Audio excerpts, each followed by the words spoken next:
Under the scorching Australian sun, Kangaroo awakens with a radiant smile, ready to embrace the day. Her voice rings out with joy. Ah, perfect day for the beach. Chicken knocks eagerly on Kangaroo's door, her wings fluttering with excitement. Let's go, Roo. The sand is calling, Chicken exclaims. Kangaroo bounds down the path, ready for a day of sun and surf. With Chicken waddling behind, Kangaroo leaps joyfully into the ocean, splashing and laughing as the waves crash around. Woohoo! Come on in, Chicken, Kangaroo shouts, inviting Chicken to join the fun. Chicken declines. I think you'll build a sandcastle first. Water's not really my thing. Kangaroo swims in the ocean, relishing the refreshing embrace of the waves. Chicken meticulously crafts an elaborate sandcastle, complete with delicate shell windows and a seaweed flag. Beneath the shade of an umbrella, Kangaroo and Chicken share watermelon slices and cold lemonade, savoring their friendship. Nothing beats a beach day with your best friend, Kangaroo says. Chicken responds.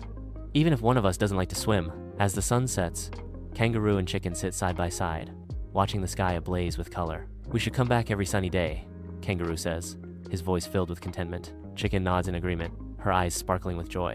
I agree, and we'll do it all over again. Together, they exclaim. Beach days are the best days.